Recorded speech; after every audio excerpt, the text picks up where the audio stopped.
చాలా రోజులు అయిపోయింది యాక్చువల్లీ సినిమా వచ్చినది. సో కొంచెం టెన్షన్గానే ఉంది నాకు. జనరల్గా నా సినిమాని నేను పోల్చుకుంటూ ఉంటాను ఏంటి అని. ఇది కూడా సినిమా తీసేటప్పుడు అనుకుంటే ఇది నా కూతురు లాంటి సినిమా. ఇది చాలా వైబ్రెంట్గా, చాలా బోల్డ్గా, చాలా నిజాయితీగా, చాలా రెబెలియస్గా ఉంటుంది సినిమా. కానీ దీన్ని చేయడానికి కూడా చాలా జర్నీ వాజ్ బిగ్. చాలా రోజులు కష్టపడ్డాం. మెయిన్గా 70-80 డేస్లో తీసేస్తానని చెప్పాను రాజు గారికి. ఆ జర్నీలో ఒక 40 డేస్ అట్లా అయిన తర్వాత సడన్గా ఏవో కొన్ని ఇష్యూస్ జరుగుతూ వచ్చినాయి. వరుణ్ తేజ్కి ఫ్రాక్చర్ అయింది కాలు, వెయిట్ చేయాల్సి వచ్చింది.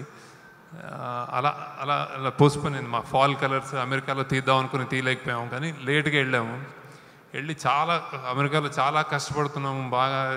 బాగా స్ట్రెస్ఫుల్గా సినిమా తీస్తున్న టైంలో రాజుగారు వస్తున్నారు. రాజుగారు వచ్చి అరే అంతా సెట్ చేసేస్తారు అనుకుని చాలా ఈగర్గా వెయిట్ చేసాం అనమాట. సో ఆయన వచ్చారు, కానీ ఆయనకు బ్యాడ్ న్యూస్ అనమాట. సో ఆ రోజు రాత్రి మాతో ఉన్నప్పుడే వి హర్డ్ ది న్యూస్ అనమాట.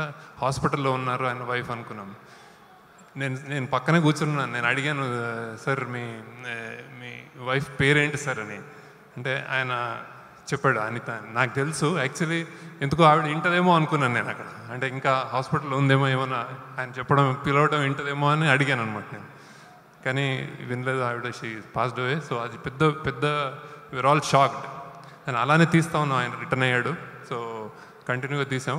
సో ఇన్ని కష్టాలు కోర్చి అట్లా తీసింది ఐ థింక్ ట్రెమెండస్ రిజల్ట్ వస్తుందని మాత్రం నమ్ముతున్నాను నేను. దీని ఫస్ట్ యూఎస్పి, దీనికి గేమ్ చేంజర్ అంటారు. ఫిదా అనేది ఎందుకు పెద్దగా నాకు తెలిసి హిట్ అవుతుందంటే ప్రాబబ్లీ ఇది మొదటిసారి మేము ఇది తెలంగాణలో తీయాలి అనుకున్నప్పుడు ఐ థింక్ ఆ ఆస్పెక్ట్ చాలా కొత్తగా ఉంటుంది I think. And then next దీనికి బిగ్గెస్ట్ అసెట్ రాజుగారు ప్రొడ్యూసర్గా ఉంటాం అన్నట్టు. ఆ తర్వాత నెక్స్ట్ మా టీం అంతా కలిసి we always wanted Sai Pallavi అన్నారు. ఆమె ఒక ఎసెట్. నెక్స్ట్ రాజుగారు మాకు ఏ హీరో అంటే వరుణ్ తేజ్ అన్నారు. అదొక పెద్ద ఎసెట్. అట్లా ఒకళ్ళు చెప్పుకుంటూ కుదిరిన సినిమా ఇది. సో ఎన్ని కష్టాలు పడ్డాయినా కానీ ఐ థింక్ ఇట్స్ రియలీ చాలా బాగుంటుంది. చాలా స్పెషల్గా వచ్చింది సినిమా. ఖుషి, తొలి ప్రేమ అలాంటివి గుర్తొస్తుంది అన్నమాట. ఇందులో యాక్చువల్లీ పల్లవి పవన్ కళ్యాణ్ ఫ్యాన్.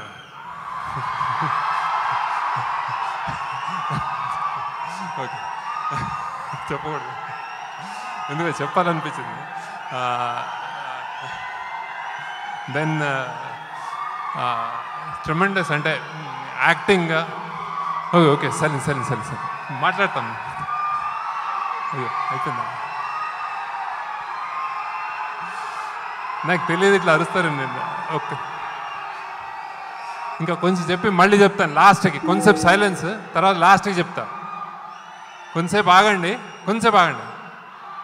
తర్వాత లాస్ట్కి చెప్తాను.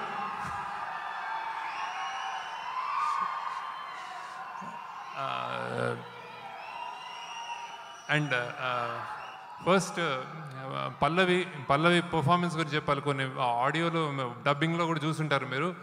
Tremendous actress, most discipline and already అందుకే అంత ఫేమస్ అయి ఉంటుంది. And dancer. మేము యాక్చువల్లీ ఈ సినిమాలో మీరు నాకు తెలిసి 100% అందరు సర్ప్రైజ్ అవుతారు, అంత గ్రేట్ పర్ఫార్మెన్స్ ఇచ్చింది. కానీ actually I think it's still left, ఇంకా ముందు సినిమాల్లో ఇంకా బాగా చేస్తుందని. దెన్ నాకు వరుణ్ నాకు చాలా, అతని స్మైల్, అతని స్టైలింగ్ ఐ థింక్ కొత్త లుక్తో ఉంటాడు మీకు. చాలా రోజుల తర్వాత ఒక ఆనెస్ట్ లవర్, అంటే కన్నీరు పెట్టుకున్న ఒక హీరో. అది ఎప్పుడో ఆయన చేశాడు మీ తొలి ప్రేమలో. ఆ తర్వాత ఇప్పుడు ప్రాబ్లీ చాలా రోజుల తర్వాత అలా ఫీల్ వచ్చింది. అందులో వరుణ్లో ఎన్నోసార్లు నేను యాక్టింగ్ చూస్తూ ఉంటే మానిటర్ ముందు, ఆయనకి అన్ని షేడ్స్ ఉంటాయి వరుణ్కి. అంటే అక్కడ చిరంజీవి గారు కనిపిస్తారు, అప్పుడప్పుడు పవన్ కళ్యాణ్ కనిపిస్తుంటాడు, అప్పుడప్పుడు నాగబాబు కనిపిస్తుంటాడు అనమాట. సో బట్ నాకు పర్సనల్గా అతని స్మైల్ హ్యాట్స్, అంటే రియలీ ఫిదా over him. Like is really good smile. I think youngsters will love this film. So thanks a lot. Wind chimes అంటే మ్రోగే చిరుగంటలు. ఇవి ఇంట్లో పెట్టుకుంటే మనిషికి అదృష్టం మారుతుందా? అసలు నిజంగా ఇవి అదృష్టాన్ని కలుగజేస్తాయా? అదృష్టాన్ని తెచ్చిపెట్టే వస్తువులు అంటూ కొన్ని ఉంటాయంటే మీరు నమ్ముతారా? అసలు ఇవి నిజంగానే మన జీవితంపై ప్రభావం చూపుతాయా? ఎందుకు ఈ విండ్ చైమ్స్ అదృష్టానికి సంకేతంగా భావిస్తారు? ఇది నిజమేనా లేక కేవలం అపోహేనా? ఈ విండ్ చైమ్స్ని సరైన స్థానంలో ఉంచడం ద్వారా